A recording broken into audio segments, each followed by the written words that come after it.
Buenos días, soy Marix Aranguren, coordinadora de eventos internacionales del Campus Universitario Uniacademia en Colombia. Nuevamente les damos la bienvenida a nuestro segundo ciclo virtual de conferencias jurídicas internacionales. Uniacademia, con el auspicio de Ledger, tenemos el gusto de presentar al doctor Carlos Augusto Oviedo Arbeláez, quien disertará el tema la responsabilidad disciplinaria del servidor público. El doctor Carlos Augusto Oviedo Arbeláez es abogado y catedrático de la Universidad Javeriana, Escuela Superior de Guerra, Escuela de Misión Internacional y Acción Integral, Corporación Ambiental Empresarial, Escuela de Posgrados de Policía, Universidad Militar Nueva Granada y en la TAM en Derecho Penal, Constitucional, Derechos Humanos, Derecho Internacional Humanitario, Derecho Operativo, Responsabilidad del Comandante, Derecho Disciplinario Militar. Máster en Organizaciones Internacionales, Derecho Penal Internacional en la Universidad de Turín, en Italia. Máster en Análisis Políticos, Sociales, Económicos e Internacionales de la Universidad Externado y Ciencias de París. Especialista en Derecho Económico en España. Procurador delegado para la Fuerza Pública, Procurador Judicial Penal. Director General contra Drogas y Estupefacientes. Asesor de organismos internacionales y gobiernos en políticas públicas en contra de delincuencia económica, corrupción y drogas. Bienvenidos.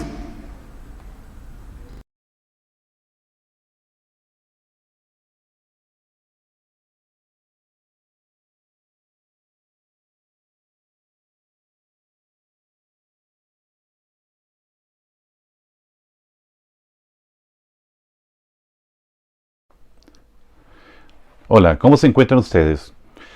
Quiero agradecer a Uniacademia por la invitación que me cursa para participar en este ciclo de conferencias, en esta ocasión hablando sobre la responsabilidad del servidor público. Mi nombre, Carlos Augusto Oviedo.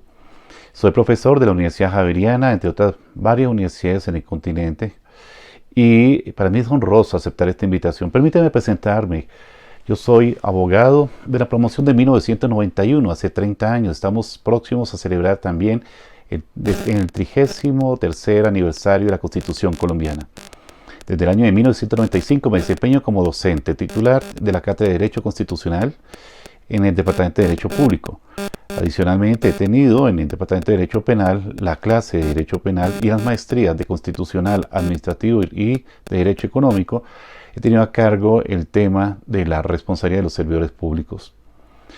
Sean ustedes bienvenidos a esta experiencia académica en la cual buscaremos compartir con ustedes algunas reflexiones en torno a la importancia del tema de la responsabilidad.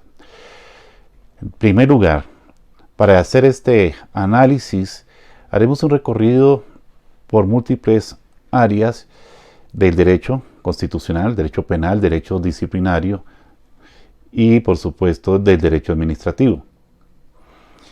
Parte del desarrollo temático la abordaremos desde la experiencia profesional que he tenido, donde el último cargo desempeñado en este campo de la disciplina, en este ejercicio del derecho, fue el de procurador delegado para la Fuerza Pública, Policía Nacional, Fuerzas Militares y Policía Judicial.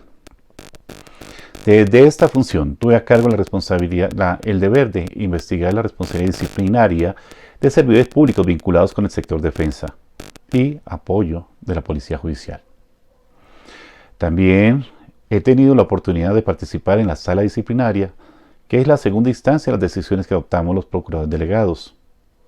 Solo a manera de comparación, la función de procurador delegado se equipara a la que tiene un alto magistrado de alta corte.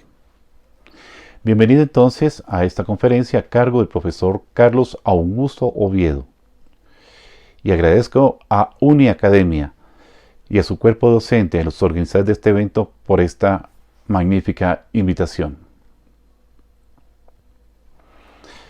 En la labor que estamos adelantando de la responsabilidad del servidor público y de los contratistas del Estado que administran bienes o recursos de la función pública, presupuesto nacional, en el ejercicio de su labor como contratistas, ejecutores de obras públicas, como interventores, a ellos vamos a referirnos también por extensión como servidores públicos, así la naturaleza jurídica no la sea. Definimos entonces el servidor público en los términos que lo consigna la Constitución Nacional. Ustedes se acordarán que la Constitución del 86 hablaba de autoridad. Con esta vocación del Estado social y democrático de derecho se introdujo la novedad de que quien detenta la función pública no es autoridad solamente, sino que está al servicio de la ciudadanía. El Estado tiene en el ciudadano su medida, fin y razón de ser. El Estado existe para brindar condiciones de bienestar y de seguridad para todos los colombianos. Y el Estado actúa a través de los agentes del Estado, denominados servidores públicos. Si miramos la Constitución Política al respecto, señala en el título tercero de la función pública algunos aspectos relacionados con este tema del servicio público. Y ustedes encuentran aquí cosas tan valiosas como, por ejemplo, en el capítulo segundo, a partir del artículo 122 y siguientes, corrijo, del título tercero, no, del título quinto, estaba pensando en otro aspecto. El título quinto de la Constitución señala la función pública. Y entonces nos recuerda que ningún servidor público puede entrar a prestar sus servicios sin prestar juramento de cumplir y defender la Constitución y desempeñar los deberes que le incumben. Es decir, el servidor público ejerce una función que es absolutamente reglada. El ejercicio de esa función le deriva responsabilidad, tal como lo señala también la Constitución Política. Cuando nos informa que el servidor público es responsable por infringir la Constitución y las leyes que ha jurado cumplir, pero también lo es por omisión y extralimitación de las funciones que le son asignadas. Así reza el artículo 6 de la Constitución Política. Y es allí donde se afianza este aspecto de la responsabilidad del servidor. Veamos un poco el marco constitucional de la función pública, señalando entonces que todas las acciones de los servidores públicos están orientadas al respeto por la dignidad humana, siendo los destinatarios de sus acciones, las personas, los individuos, los ciudadanos, todos sus propósitos deben estar encaminados a resaltar ese propósito, la dignidad humana. También la prevalencia del interés general, porque los servidores públicos se deben a la ciudadanía sirviéndole a quien lo requiera, por vía de derechos de petición, escrito o verbal, por consultas, por atención al público, o dos, simplemente en el desarrollo de sus propósitos, dando alcance a los fines generales para los cuales está establecida la función de este servidor público. Si ustedes se acuerdan, el artículo 2 de la Constitución nos recuerda que son fines esenciales del servidor público. Y vamos al inciso 2, dice: las autoridades en Colombia están instituidas para proteger a todas las personas residentes en Colombia en su vida, honra, bienes, creencia y demás derechos y libertad, y para asegurar el cumplimiento de los deberes sociales del Estado y de los particulares. Los servidores públicos tienen ese propósito: servir a la ciudadanía, garantizar los derechos y libertades, pero además velar por el cumplimiento de los deberes del Estado y exigir el cumplimiento de los deberes a los ciudadanos. Toda la acción del Estado se enmarca también dentro de unas reglas que están reguladas por el CEPACA. La Ley 1417 nos orienta que hay unos fines esenciales que están orientando la acción del servidor público. Esos fines, esos propósitos para los cuales está establecido se enmarcan entre los principios de economía, celeridad, eficiencia, continuidad en la prestación de los servicios, la observancia estricta del debido proceso. Todos estos objetivos, todos estos propósitos que se dan, delimitan en algo el marco de acción que se suma al manual de funciones que le es propio a los servidores públicos.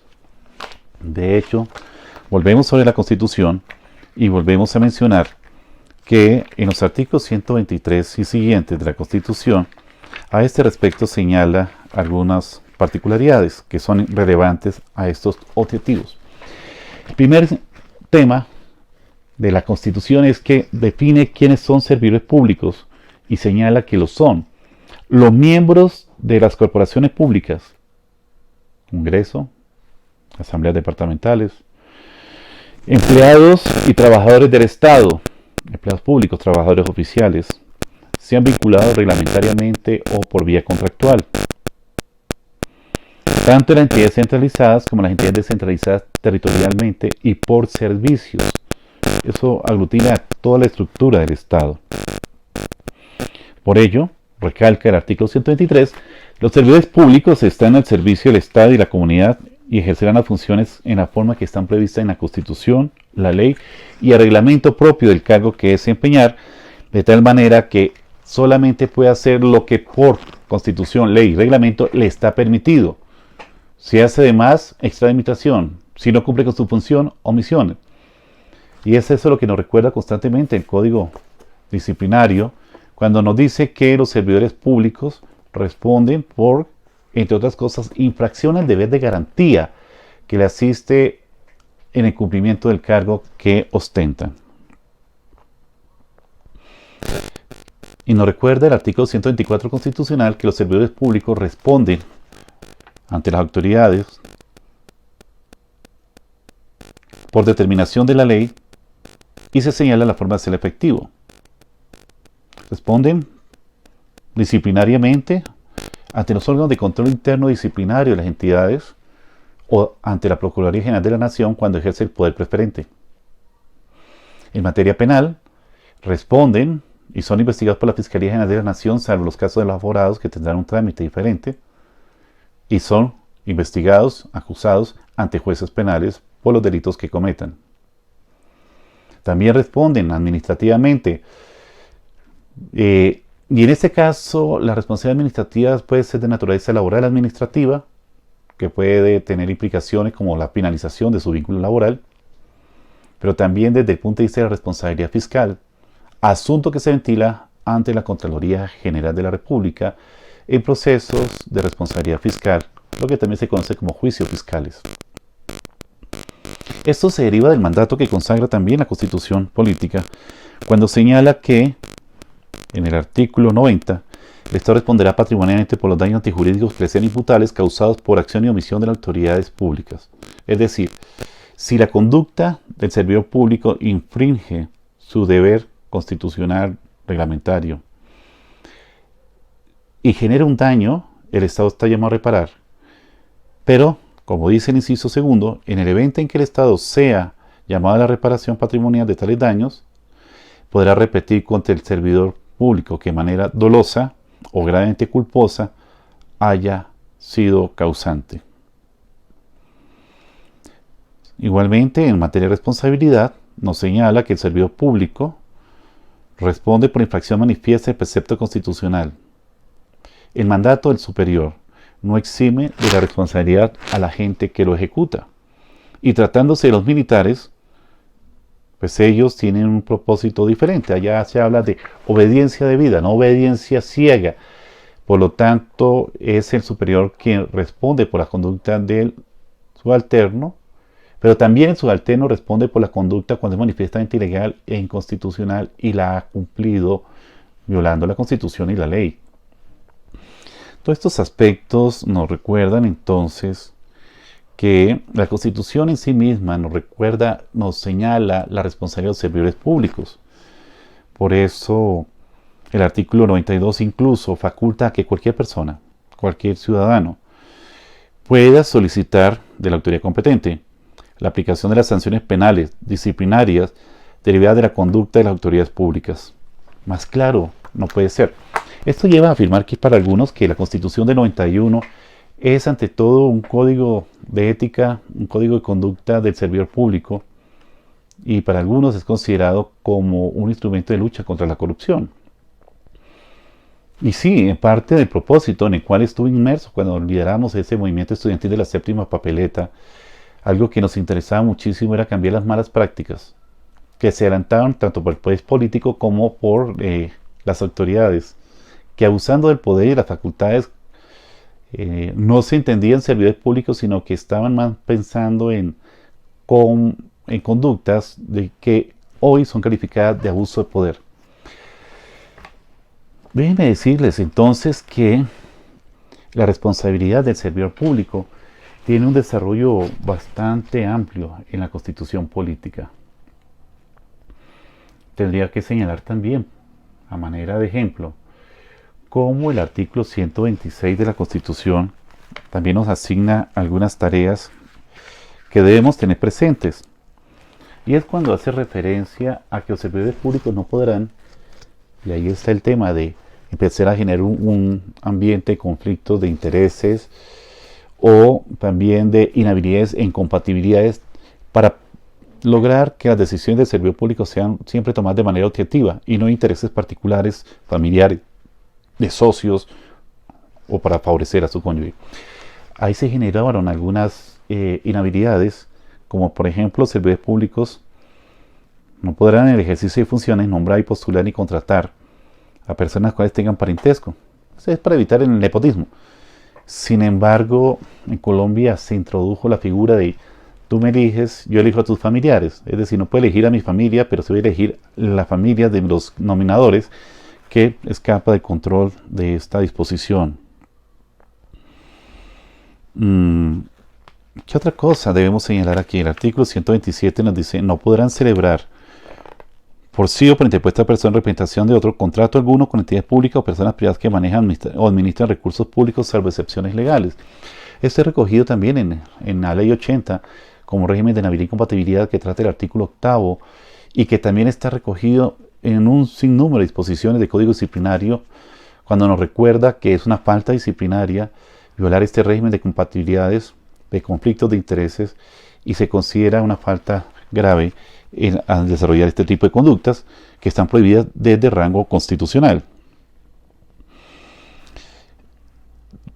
Otra forma o otra causa frecuente de responsabilidad de los servidores públicos, también de naturaleza administrativa e incluso puede ser de responsabilidad penal, cuando se cobran doble sueldo. Se señala que por prohibición constitucional nadie puede percibir más de una asignación del Estado. Y lo dice el artículo 128, también cuando lo señala, leámoslo. Nadie podrá desempeñar simultáneamente más de un empleo público ni recibir más de una asignación que provenga del Tesoro Público, de empresas o instituciones que tenga parte mayoritaria del Estado, salvo los casos expresamente determinados por la ley. Entiéndese por Tesoro Público del Estado el de la Nación, también las entidades territoriales y las entidades descentralizadas.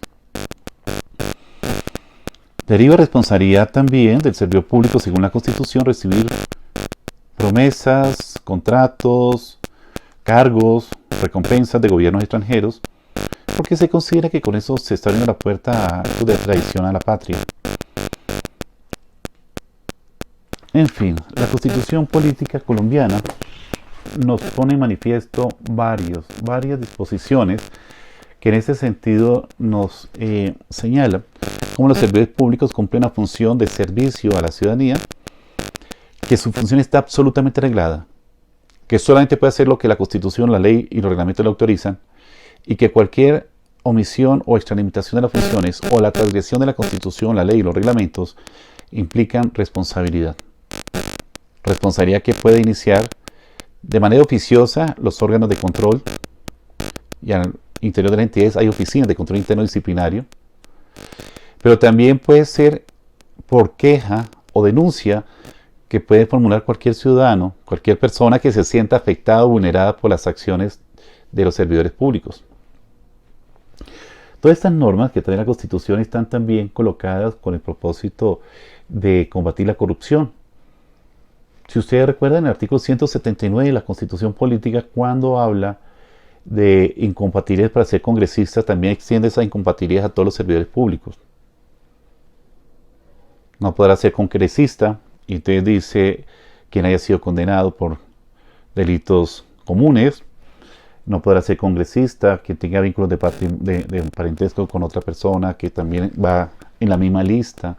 Te han roto para digamos, cumplir la ley haciéndole fraude a la ley. Entonces, familiares van por una lista y por otra. Se inscriben en dos partidos distintos. Bueno, lo que dice la norma es que no puede haber cooptación de una lista solamente por miembros de una familia. Entonces, por lo menos se busca democratizar, abrir las posibilidades para que varias camarillas formen parte de la misma lista y no solamente familiares entre sí. También se señala como consecuencia de pérdida de investidura de congresista la violación al régimen de inhabilidades, compatibilidades, al régimen de conflicto de interés, muy parecido a las formas de responsabilidad del servidor público, tanto en materia disciplinaria como penal, en la cual se señala que la violación al régimen de conflictos de intereses, es decir, anteponiendo intereses propios o de un tercero frente a la función para la cual está llamado a ejercerla, trae como consecuencias responsabilidad de naturaleza disciplinaria, incluso penal. Muchas cosas más podríamos decir en torno a lo que esto significa de responsabilidad fiscal, de responsabilidad disciplinaria y responsabilidad penal del servidor público.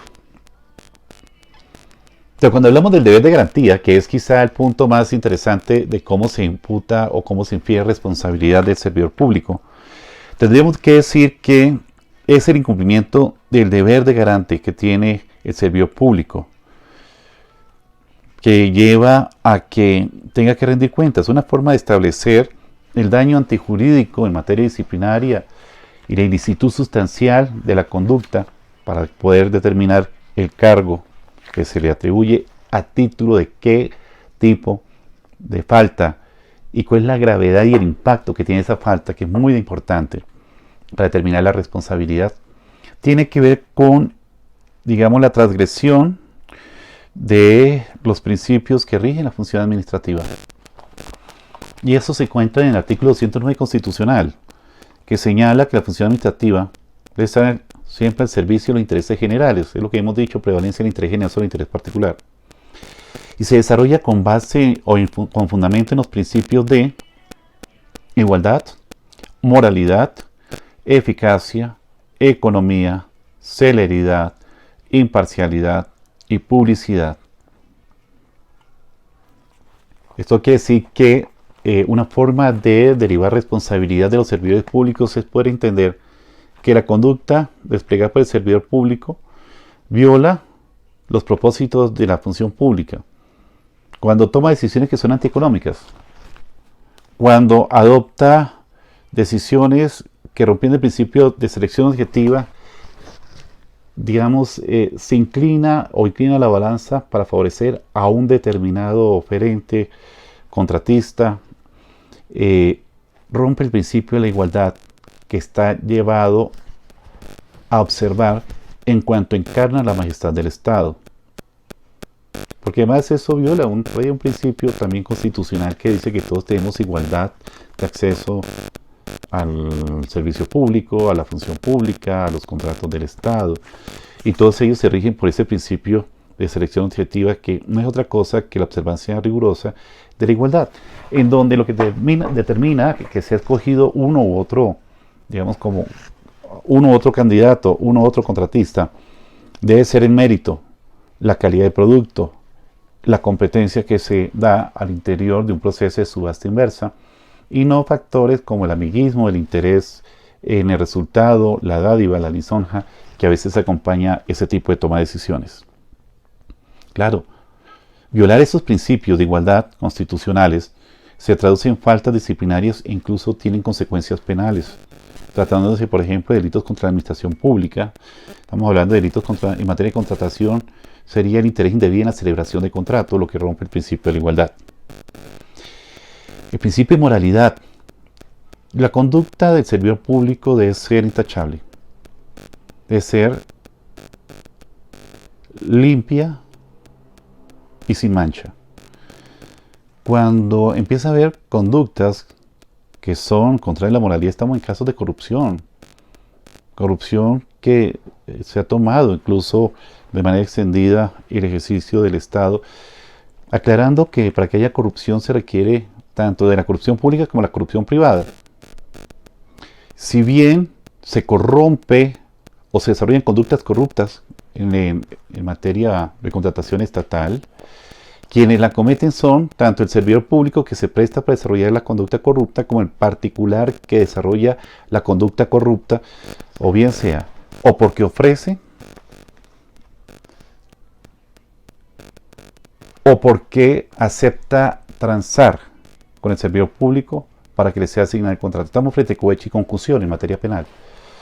Siendo el cohecho propio cuando es el servidor público el que demanda una contraprestación por hacer lo que por ley debe hacer. Cohecho impropio cuando el servidor público demanda un beneficio para dejar de hacer lo que por ley está obligado a hacer. Y la concusión cuando es el particular que le ofrece al servidor público porque haga o no haga lo que por ley debe hacer o dejar de hacer. La Constitución nos marca buena parte de los propósitos que estamos señalando en esta charla de la responsabilidad del servidor público, indicando que también se rompe el principio de eficacia y por lo tanto genera responsabilidad del servidor público porque deja de hacer lo que está llamado a hacer, en cuanto a que las conductas o acciones que adelante no conducen al propósito en términos del resultado por el cual se le ha puesto esa función o esa tarea o ese trámite. Rompe el principio de economía cuando con cálculo errado, pero con dolo o con culpa grave, genera detrimento patrimonial para el Estado con decisiones que son arbitrarias, que son equivocadas. Genera responsabilidad también, responsabilidad de distinto orden al servidor público cuando actúa de manera morosa y lenta, porque rompe el principio de la celeridad con la cual se deben tomar las decisiones. Hay tiempos reglados para atender a los ciudadanos. El derecho de petición, por ejemplo, establece términos muy precisos en los cuales debe ser atendida una petición, entregar unos documentos, atender una consulta. Si no se cumplen esos tiempos y no se le da explicación a tiempo al ciudadano, hay una responsabilidad del servidor público por una conducta que vamos a denominar va en contra del principio de celeridad. Si ustedes recuerdan, la Corte Constitucional ha sido reiterada al señalar que el derecho de petición no solamente es el derecho a pedir información o documentos o ejercer consultas, sino que deriva el deber del servidor de atender en tiempos, con diligencia, con amplitud y con concreción los aspectos que son tratados en el derecho de petición. A semejanza de lo que señalábamos con respecto al principio de igualdad, el principio de la imparcialidad es un complemento a ese principio de igualdad. La igualdad se predica de los ciudadanos, la imparcialidad se predica de la conducta del servidor público, quien debe tomar como criterio de decisión únicamente el marco legal, el marco reglamentario, sin otra consideración distinta a ello para atender las solicitudes, demandas y requerimientos de la ciudadanía. Y para garantizar todo esto, la Constitución establece que los servidores públicos deben actuar dentro del propósito de la publicidad. Se evita que a través de la discrecionalidad o argumentando falsas reservas se rompe el principio que establece y que ha sido reglado acerca del acceso público a la información estatal, que corresponde a una ley estatutaria que nos señala que todos los documentos del Estado son públicos, salvo los que la Constitución y la ley establezcan. ¿Qué no sería público entonces? Y por lo tanto, darle tratamiento de privado, de reservado a lo que es público ya también deriva responsabilidad. ¿Qué sería entonces reservado? La reserva sumarial en los procesos penales con el propósito de evitar que quienes están siendo sindicados, quienes ajenos al proceso, puedan acceder a la información y puedan ocultar, hacer perderse las pruebas o manipular pruebas para sembrar nuevas evidencias, afectando el impulso procesal o el objetivo de un proceso penal. 2. Las instrucciones que se le dan por parte del jefe de Estado a una misión diplomática. Claro, la seguridad nacional requiere que haya esos canales diplomáticos prudentes y reservados. Y no le está dado, bajo ninguna circunstancia, develar aquellas informaciones que puedan tener incidencia en una negociación de un tratado o que pueda generar, puesto en manos equivocadas, ventaja para una contraparte, una alta parte contratante. Hay otras reservas que también se dan en los documentos públicos y es lo que se tiene que ver con la información de los servidores públicos en tanto y cuanto corresponde al derecho a la intimidad de estos. Datos sensibles, datos personalísimos, como la dirección del servidor público, su teléfono, casa de habitación, su familia, incluso su salario, pertenecen a aquella información que no puede ser develada, y si es develada puede acarrear incluso consecuencias disciplinarias y penales por uso de información privilegiada, por uso de información sometida a reserva, como le hemos señalado, y es otra forma, otras causas de generar responsabilidad a los servidores públicos. Tanto y cuantas más cosas podríamos decir al respecto, señalando también que este régimen de responsabilidad se extiende a la rama jurisdiccional y a la rama legislativa del poder público, en tanto que también son servidores públicos y en tanto que también están sometidos a ley, constitución y reglamento en su actuar, que es también movido por estos mismos fines de transparencia, de imparcialidad, de moralidad. Continuando con la conferencia, después de una interrupción involuntaria provocada por el ingreso de una llamada que suspendió esta grabación, quiero retomarla señalando que en la Constitución Política de Colombia se han fijado los criterios que dan lugar a la responsabilidad del servidor público, que si lo pudiéramos condensar, lo podríamos darle lectura a un aspecto del Código Disciplinario que define qué es la falta disciplinaria, señalando que, y es una manera de definir la responsabilidad fiscal disciplinaria por el incumplimiento de los deberes del servidor público, y dice, la falta disciplinaria constituye y por lo tanto da lugar a la sanción e imposición de la sanción correspondiente, la incursión en cualquiera de los conductos o comportamientos previstos en este código. ¿Cuál código? El Código Disciplinario, que conlleva incumplimiento de los deberes. ¿A cuáles deberes? A los deberes de las funciones que le son propias por el cargo. Una conducta omisiva, la extralimitación de los ejercicios, del ejercicio del derecho o de sus funciones, es decir, hacer más de lo que le está permitido en el reglamento que le compete al cargo que desempeña. Prohibiciones y violaciones al régimen de inhabilidad e incompatibilidades, impedimentos y conflicto de intereses, fueron a los que aludí, que consagra el artículo 179 y otros de la Constitución Política de Colombia, en donde señala que para evitar esos principios, para evitar vulnerar el principio de igualdad y de parcialidad, puede ser impide y que el servidor público adopte decisiones en donde pueda llegar a tener ese cruce de intereses propios con los de su familia, de parentesco, de sus socios, etc. Todo esto nos permite señalar también que la única manera de romper la responsabilidad fiscal es si se está amparado por cualquiera de las causales de exclusión de la responsabilidad contempladas en el artículo 28 del presente estatuto disciplinario. La responsabilidad disciplinaria a la que alude el Código Disciplinario hace referencia a que cuando haya alguna conducta posiblemente que acarree esta responsabilidad, se excluye la responsabilidad misma cuando sea por fuerza mayor, en estricto cumplimiento de un deber constitucional legal de mayor importancia sacrificado. Hay veces que los servidores públicos deben adoptar decisiones que van en sentido opuesto, favorece a uno, afecta a otro, interés del Estado, hay que sacrificar el de menor valor. También cuando sea en cumplimiento de una orden de legítima autoridad competente, caso del bombero, que atendiendo un incendio, pues tiene que romper una puerta, no hay lugar a que haya responsabilidad penal por daño en bien ajeno, y si fuera un servidor público, pues no hay responsabilidad disciplinaria. O para salvar un derecho propio o ajeno, el cual debe ser en cumplimiento del deber, en razón de la necesidad, adecuación, proporcionalidad y racionabilidad.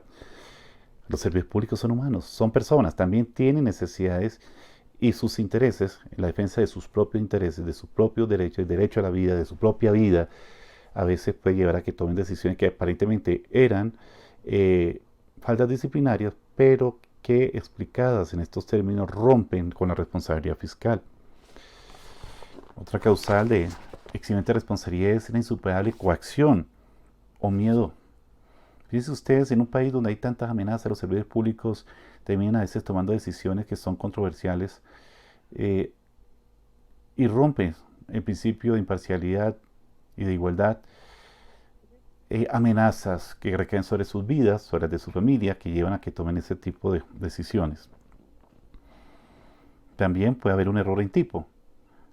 Cree el servidor público que está atendiendo su mandato y resulta que es una lectura equivocada de la norma que le faculta a hacer y por lo tanto termina en una extralimitación de sus funciones. También puede haber requerimientos de responsabilidad cuando sean los factores de inimputabilidad, tales como por ejemplo haber sometido a digamos a burundanga o alguna sustancia que le resta conciencia en las decisiones. ¿Por qué estoy señalando esto? Porque es que esta charla sobre responsabilidad de los servidores públicos necesariamente nos debe dar un equilibrio entre lo que son los fines y propósitos constitucionales con lo que es la decisión del legislador para poder inferir esa responsabilidad.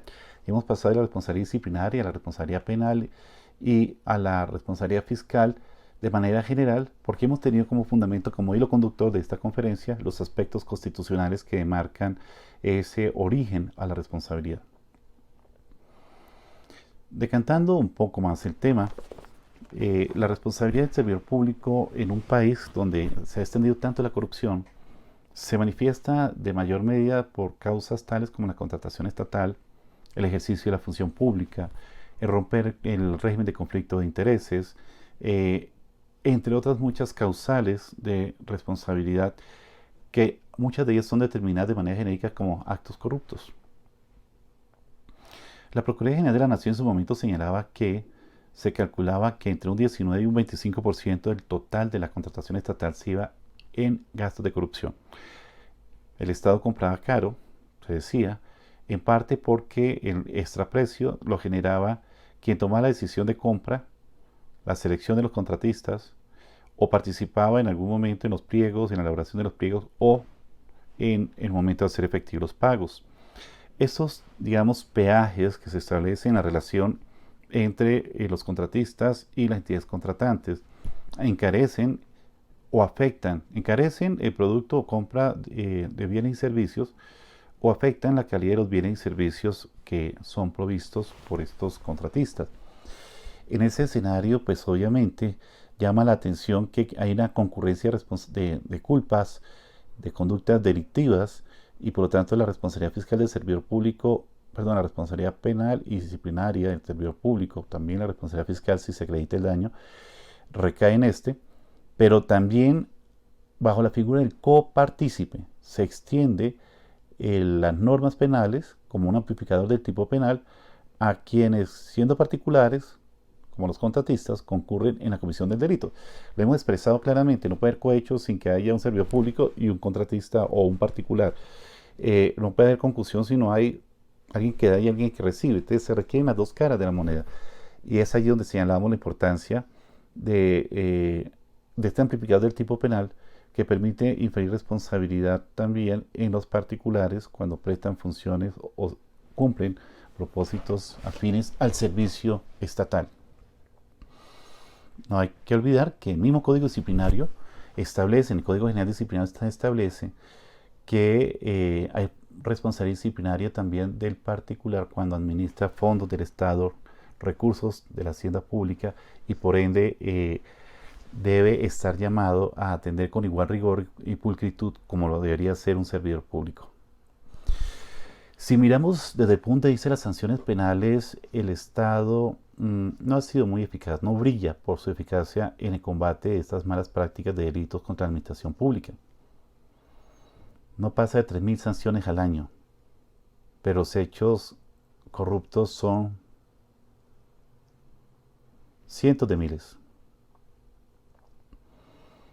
Las sanciones también son bastante irrisorias. En promedio, apenas de esos 3.000 denuncias o procesos penales termina en condena no más de 1.000 condenados. Vemos casos muy notorios como el caso de Foncolpuertos, el caso de Falco a los ferrocarriles nacionales, o es grandes escándalos como Reficar, que no termina en nada. Con dificultad hemos visto que algunos casos han terminado con condenas a ministros, pero esa es la excepción. Han terminado en condenas de alcaldes, es la excepción. La mayoría de los casos terminan archivados sin condena, siendo la pena en promedio o el promedio de pena 7 años, que sigue siendo bajo, porque el cálculo que hace el corrupto es cuánto me voy a ganar, cuánto tiempo voy a estar guardado y cuánto me queda para disfrutar después de la condena. Dentro de este escenario de la responsabilidad de la que estamos hablando de los servidores públicos, voy a referirme rápidamente a lo que se llama sanción en materia disciplinaria o condena en materia penal, indicando pues que en ambos casos nos referimos al castigo o a la consecuencia jurídica del ilícito penal o el ilícito administrativo cuando se avala, cuando se analiza la conducta del servidor público y le es atribuible esa falta a título de dolo o culpa, y no de cualquier culpa, culpa grave. Si hay una culpa de menor intensidad, la pena, digamos, en materia penal, pero también la sanción en materia disciplinaria se reduce.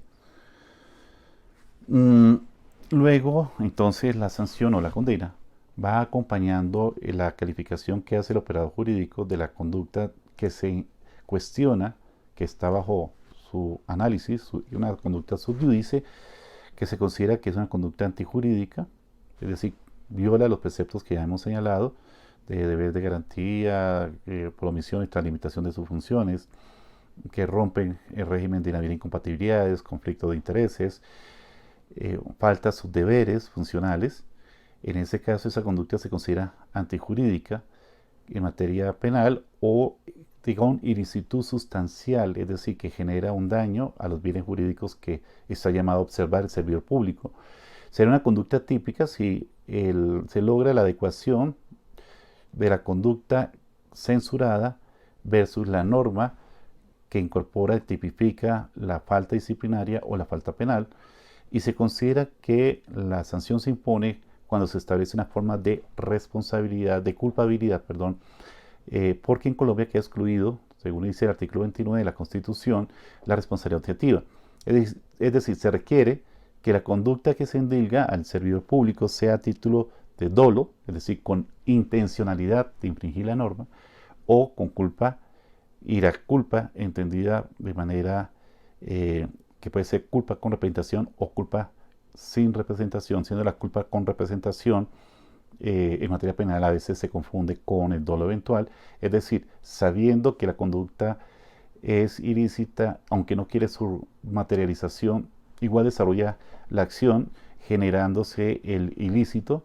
Y en materia disciplinaria, pues obviamente la culpabilidad se establece a partir de factores objetivos como comparar la conducta que se investiga versus la conducta esperada frente a una condición parecida por un buen servidor público.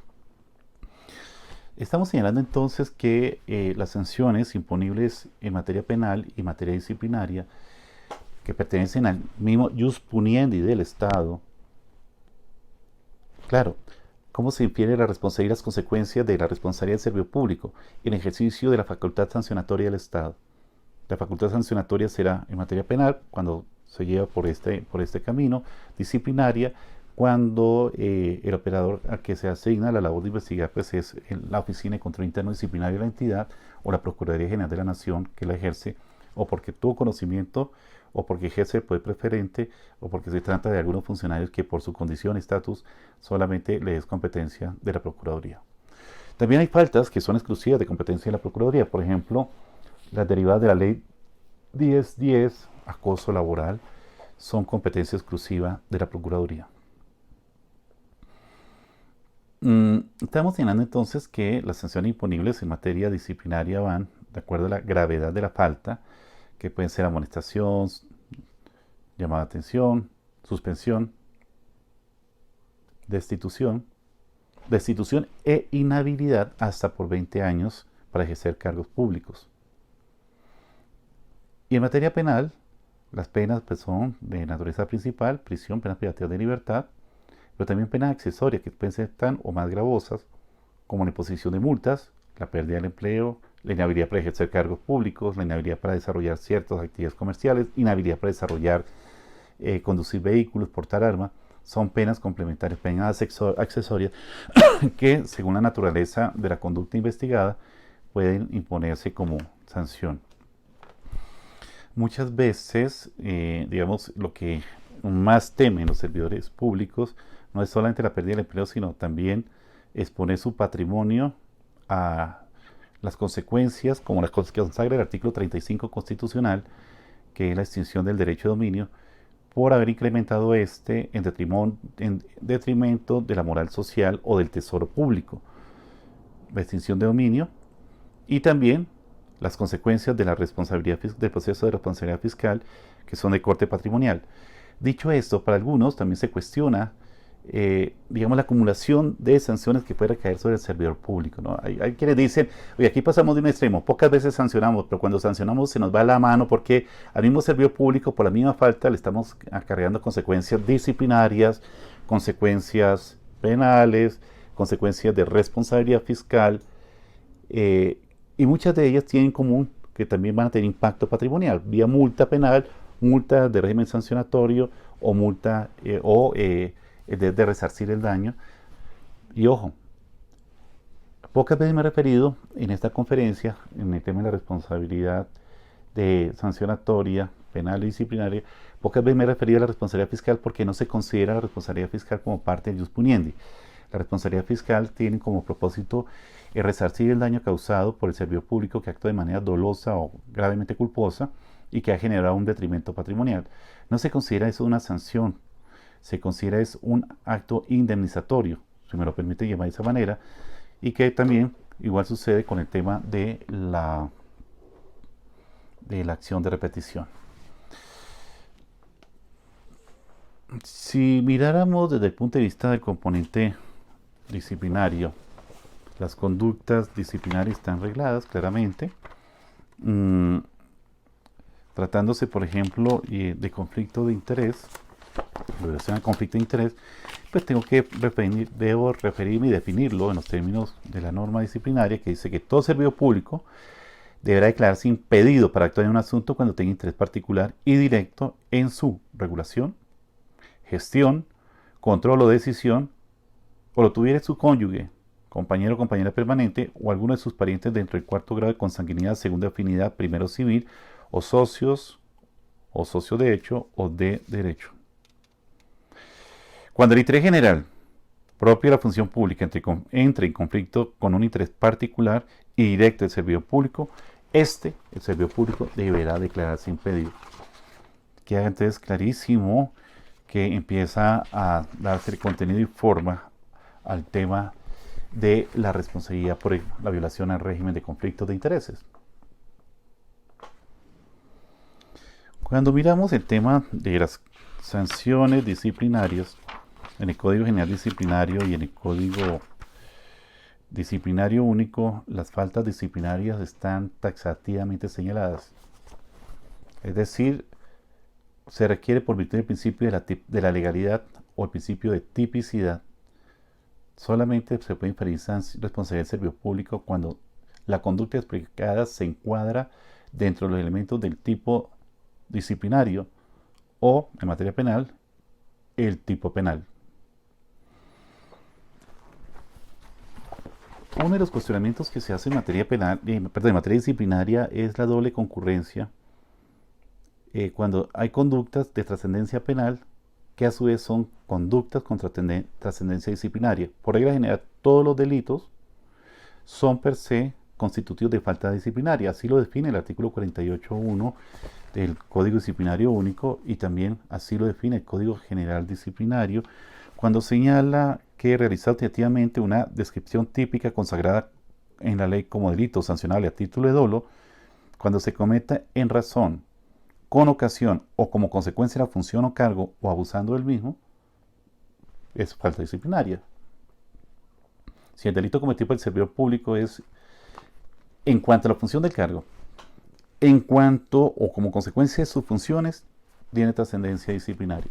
Pero si es un ilícito cometido por un servidor público, robarse, por ejemplo, en una cigarrería o en un supermercado algunos elementos, pues ese tema, en cuanto que no esté relacionado con la función que desempeña, no debería tener trascendencia disciplinaria. Y así sucesivamente se señala un sinnúmero de faltas disciplinarias, considerándose extremadamente graves aquellas en donde los servidores públicos puedan cometer graves violaciones a los derechos humanos o infracción grave al derecho internacional humanitario. Se considera también faltas disciplinarias muy recurrentes y graves aquellas que se desarrollan o que generan, perjuicio al tesoro público, peculado por apropiación, peculado por uso diferente, peculado por extensión.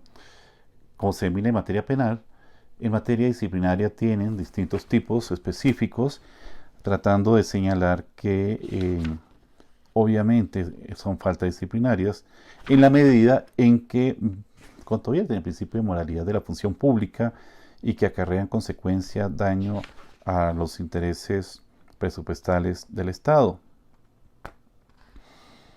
Y no solamente cuando, digamos, sustraen bienes, le dan uso inadecuado, cuando contraen obligaciones con personas naturales o jurídicas con las cuales se tengan relaciones oficiales, cuando se autoriza o se ordena la utilización indebida de rentas que tienen destinación específica, cuando se autoriza el pago de gastos fuera de lo establecido por el artículo 346 de la Constitución Política, o se asumen compromisos de apropiación presupuestal inexistentes o en exceso al saldo disponible de apropiación o que afectan vigencias futuras.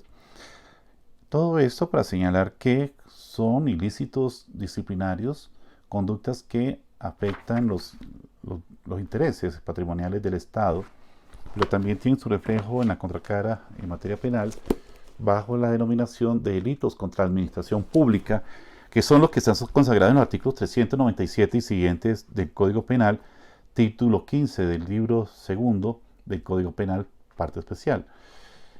¿Qué delitos son los que se cometen de manera genérica? Entonces, son delitos que tienen como denominador que atentan contra el correcto funcionamiento de la gestión pública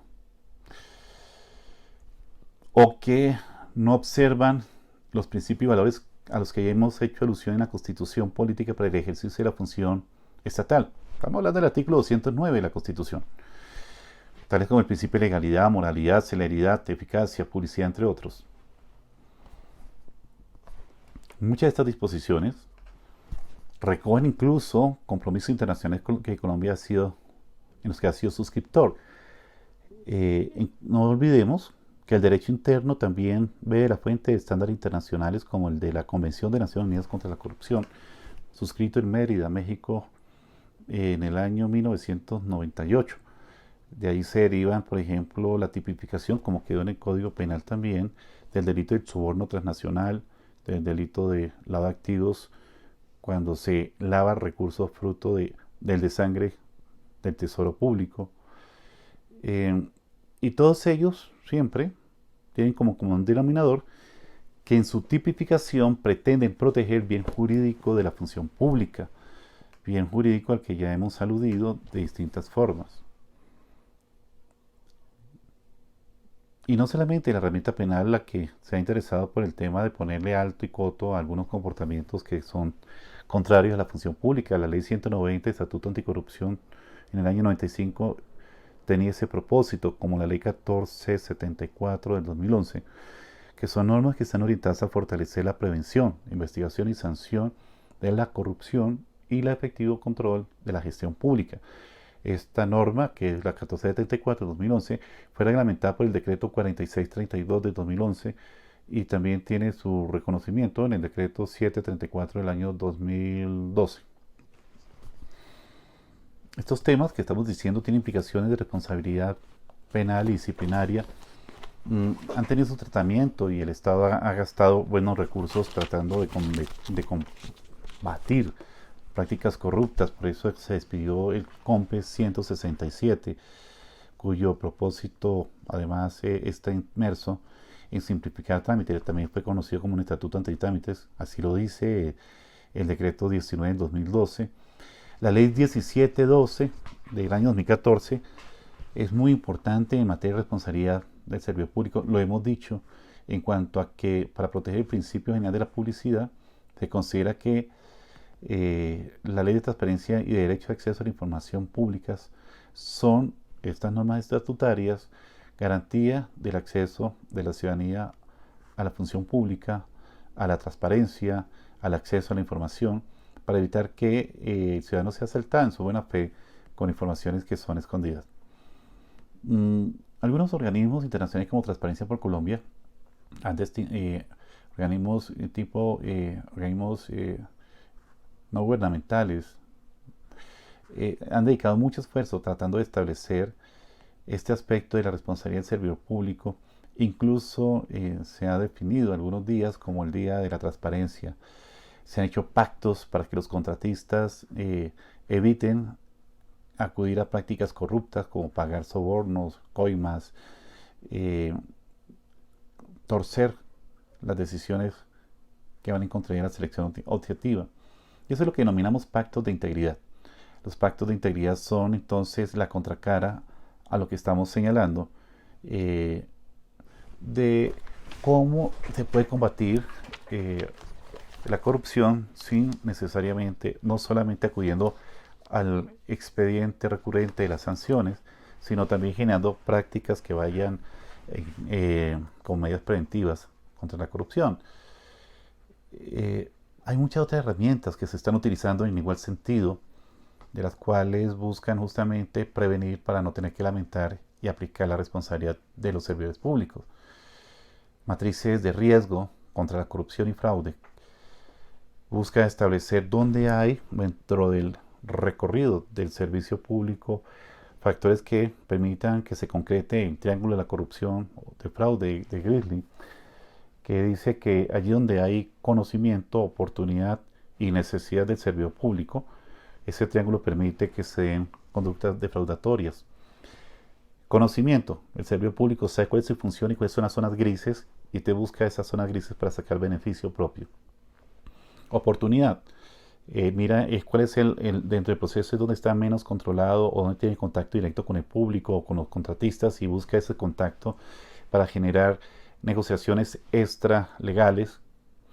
Y la necesidad del servidor público que endeudado, sobreendeudado o ambicioso crea que hay una oportunidad para defraudar el Estado. También quiero señalar que en la función estatal las entidades hoy por hoy han fortalecido mucho la reglamentación, la identificación de riesgos y la adopción de controles conducentes a evitar que se materialice riesgos, que no es otra cosa que la comisión de faltas administrativas, faltas disciplinarias, faltas penales, de las cuales se deriva o se imputa la responsabilidad. Y muchas veces las faltas disciplinarias se evitan antes de que se cometan porque funcionaron esas señales de alerta, esos controles que están establecidos en la función pública para que el servidor público no caiga en la tentación de delinquir o de enriquecerse en el ejercicio de su función. Les hemos señalado, hemos dicho que esto de la responsabilidad del servidor público que también se extiende a los contratistas, como lo hemos mencionado. Si lo miramos desde el punto de vista de la contratación estatal, tendríamos que referirnos a los artículos 408 y siguientes del Código Penal, en donde hay uno, el 408, que se denomina la violación al régimen legal de inhabilidad e incompatibilidades. Claro, yo no puedo contratar con mi familia, no puedo contratar con mis socios, etc. El tener que participar en la fase de planeación contractual, en la ejecución contractual, en la liquidación de contrato, y yo no me declaro impedido, estoy cometiendo ese delito, que también tiene su reflejo en el Código Disciplinario.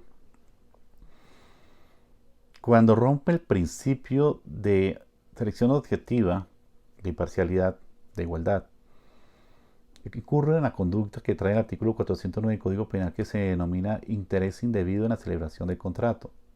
Claro, si yo tengo un interés particular y va en contravía de los criterios de selección objetiva, yo estoy cometiendo este delito porque hay un interés indebido si lo hago de manera dolosa, a sabiendas, consciente de ese vínculo que lo impide, y participo en cualquiera de las fases precontractuales o postcontractuales.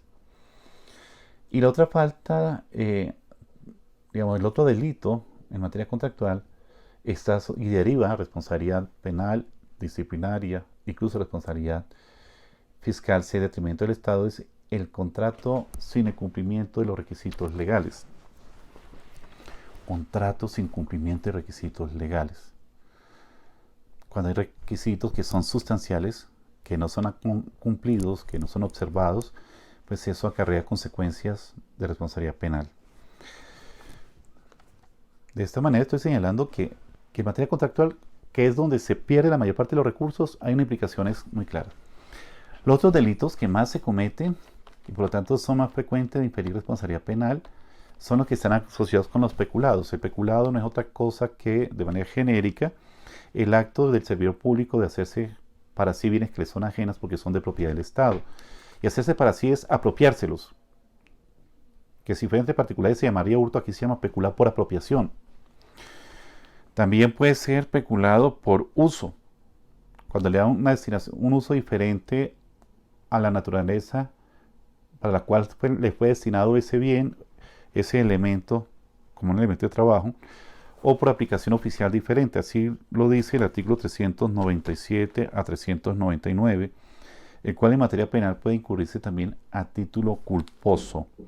Vale decir que esta conducta puede ser a título de dolo o cuando, como lo dice el artículo 400, el servidor público que respecta a bienes del Estado o empresa o institución en la que tenga parte, o bienes de particulares cuya administración, tenencia o custodia le ha sido confiada por razón o con ocasión de sus funciones, por culpa del lugar a que se extravíen, pierdan o dañen, incurrirá en prisión de tanto a tanto, más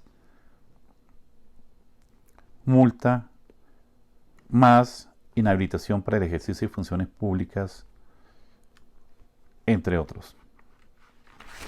Esas son las conductas de peculado. Pero también están las otras conductas corruptas que quedarían responsabilidad de los servidores públicos, en las que también se requiere que haya una contraparte negocial, porque como dice Sor Juana Cruz de la Cruz, peca tanto el que paga por la peca como el que peca por pagar. En otras palabras, los delitos de cohecho o concusión requieren la coparticipación del servidor público y del particular. El servidor público que demanda una coima y el particular que se la paga, o del particular que ofrece la coima y el servidor público que se la recibe, siendo entonces la concusión, como lo consagra el artículo 404 del Código Penal, aquella conducta que comete el servidor público y por extensión el particular.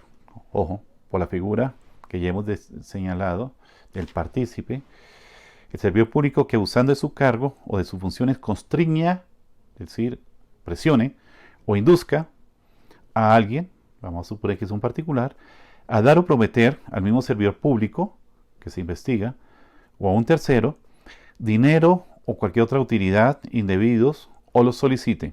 Esa es la conclusión. En tanto que el cohecho es el servidor público que recibe para sí o para otro dinero u otra utilidad o promesa remuneratoria, directa o indirecta por, y aquí está lo que constituye la falta, retardar u omitir un acto propio de su cargo o por ejecutar uno contrario a sus deberes. Es decir, le pagan por hacer algo más lento o dejar de hacer lo que está obligado a hacer o hacer algo que le es contrario al cargo. En tanto que el cohecho impropio, que es el artículo 406, habla del servidor público que acepte para sí o para otro dinero u otra utilidad o promesa remuneratoria, directa o indirecta, por acto que deba ejecutar en el desempeño de sus funciones. Es decir, el cohecho impropio es recibir un dinero por hacer lo que tiene que hacer por ley. No está cambiando una decisión, simplemente está cumpliendo, haciendo lo que tiene que hacer, pero se está lucrando. ¿Por qué se constituye eso en un delito? Porque es que con el salario ya se le está retribuyendo, se le está pagando, y por lo tanto no es requerido, no es necesario que reciba ningún incentivo perverso ajeno al de su salario. También existe el cohecho por dar o ofrecer, que ese lo comete el particular que da u ofrece dinero u otra utilidad al servidor público, en los casos que ya hemos aludido, para que haga lo que por constitución y ley debe hacer el servidor público y le paga por eso, ya constituye eso el delito. O dos, le paga para que deje de hacer o retarde algo que por obligación está llamado a hacer, o para evitar que haga algo que debería hacer. La diferencia entre cohecho propio e impropio es el servidor público que exige, el cohecho de dar o ofrecer es el particular quien toma la iniciativa en la comisión, en la concreción de un negocio ilícito. Ilícito. También genera responsabilidad penal y también disciplinaria, pero penal, el tráfico de influencias, tal como lo consagra el artículo 411, indicando que incurre en esta conducta el servidor público que utiliza indebidamente, en provecho propio de un tercero, influencias derivadas del ejercicio del cargo o de la función con el fin de obtener un beneficio por parte de un servidor público en asunto que éste se encuentre conociendo o haya de conocer. No basta que esa influencia sea real, puede ser una influencia simulada y ya se comete la conducta. Basta con decir, no, yo soy el primo hermano de, y como soy primo hermano de, él va a hacer lo que yo le estoy sugiriendo, y así resulta que al final no es el primo hermano, pues adelanté la conducta como servidor público para influir en otro servidor público, y eso acarrea esas consecuencias. Quiero decir también que hay particulares que pueden cometer esa conducta, como la consagra la Ley 1474 de 2011, en el artículo 28, cuando se denomina tráfico de influencia por parte de particulares. ¿Qué otra cosa deriva en responsabilidad penal? El incremento patrimonial de los servidores públicos, eso se llama enriquecimiento ilícito. El enriquecimiento ilícito está consagrado en el artículo 412 del Código Penal. Ese incremento patrimonial no justificado se da cuando el servidor público, durante su vinculación o 5 años después de su vinculación, obtiene para sí o para otro incremento patrimonial no justificado, siempre y cuando esa conducta no constituya otro delito más grave.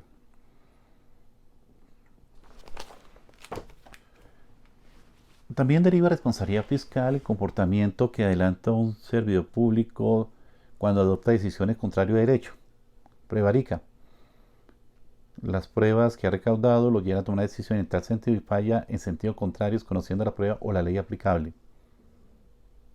El prevaricato puede ser por acción, por omisión. En el caso de la omisión, es cuando el servidor público omite, retarda, rehúsa o deniega un acto propio de sus funciones.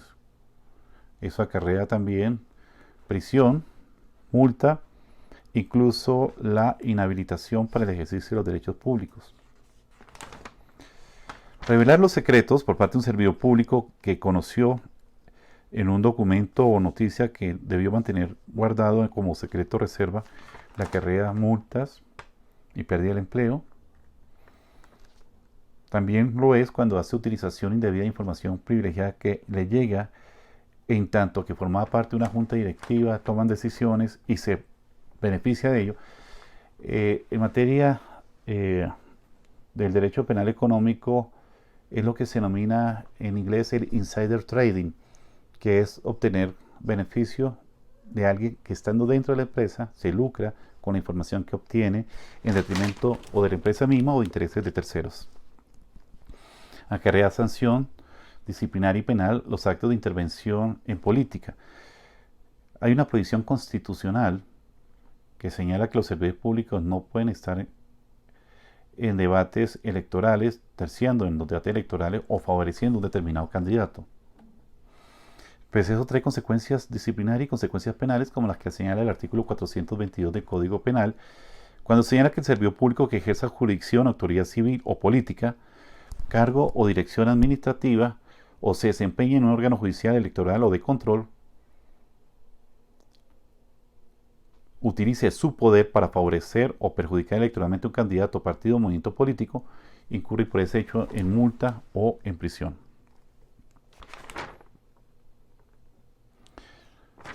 Tantas funciones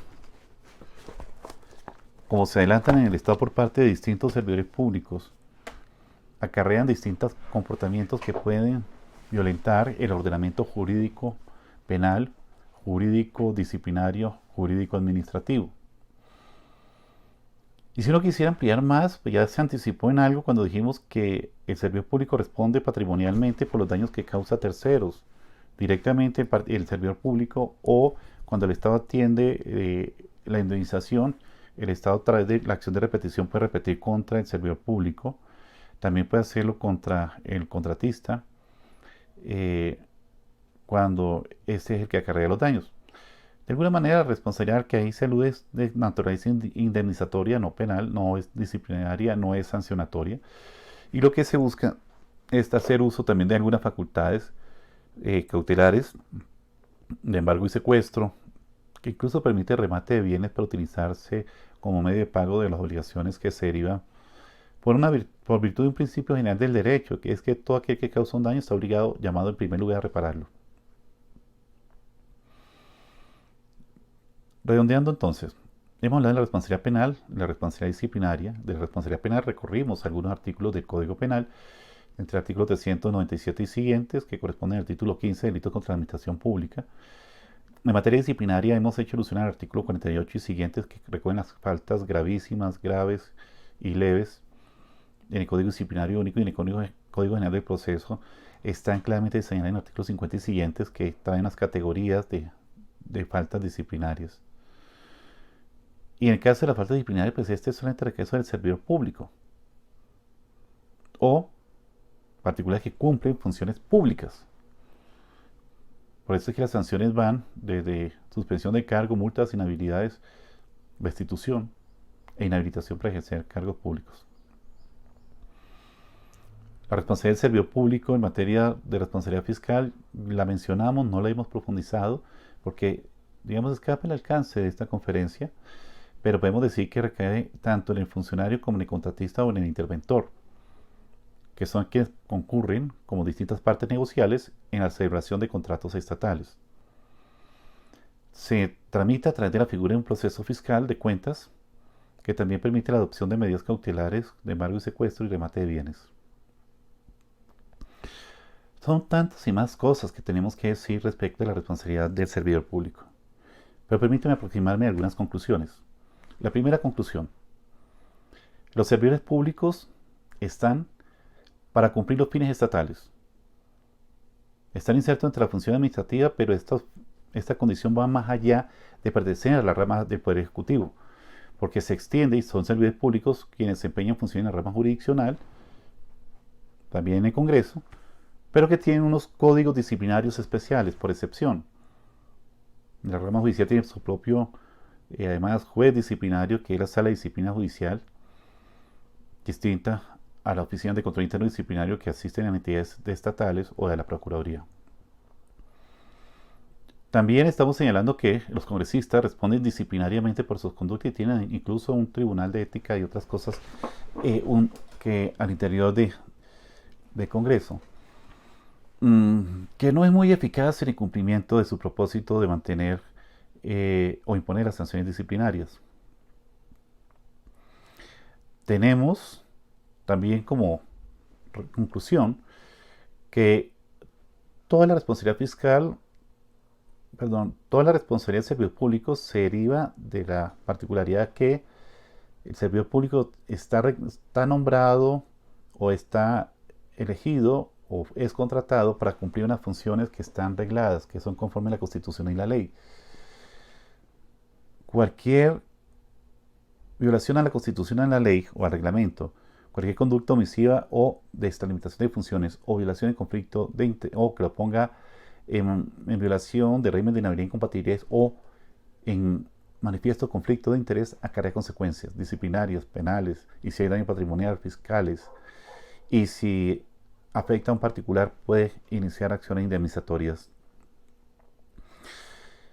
Y esto conduce a mejorar y a ser responsable el servidor público de sus decisiones y sus acciones. Porque el servidor público es una persona, un ciudadano que cumple una especial función, tiene una relación por la cual percibe un pago de una entidad estatal y esa función de servidor público le demanda el doble responsabilidad. No solamente porque obra como un funcionario, sino que está administrando bienes de terceros, es el tesoro público lo que está administrando. De la responsabilidad del servidor público se torna muy relevante, se torna muy importante de cara a mantener las mejores prácticas de la gestión pública, de la función pública. En ese sentido, cerramos entonces la conferencia como la abrimos, señalando que la Constitución política es la fuente normativa y es, por vía de la reglamentación de la ley, el Código Disciplinario, el Código Penal, las normas de procedimiento de responsabilidad fiscal, el marco jurídico aplicable para poder derivar o inferir responsabilidad del servidor público. No hay responsabilidad objetiva, se requiere que haya un debido proceso, se le permite el derecho de defensa, hay causales de exculpación que están claramente relacionadas y que pueden dar lugar a que, a pesar de haber cometido una falta o un delito, pues sea exonerado, en tanto que hay una relación legal que así lo explica, porque rompe la antijuricidad, rompe la ilicitud de la conducta por esas causales de exculpación a las que hemos hecho alusión, tanto en el régimen disciplinario como en el régimen penal. De esta manera, entonces, llego a las conclusiones y al cierre de esta conferencia, agradeciendo una vez más a Uniacademia por la invitación que nos cursara para participar en este ciclo de conferencias. Deseo extender mi felicitación a los estudiantes de la universidad y quienes han tomado este ciclo de conferencias de actualización, de profundización en temas de interés y de relevancia en el campo del derecho. Sean todos ustedes, colegas, más que bienvenidos a participar de este ciclo de conferencias y a los debates que se susciten después en el análisis, reflexión o aplicación de los conceptos que aquí se han transmitido. Es cuanto quería comentar el día de hoy. Muchas gracias a todos ustedes por su participación, atención y paciencia. Se despide Carlos Augusto Oviedo, profesor universitario, catedrático en esta disciplina. Un hasta pronto, un hasta siempre. Felicidades.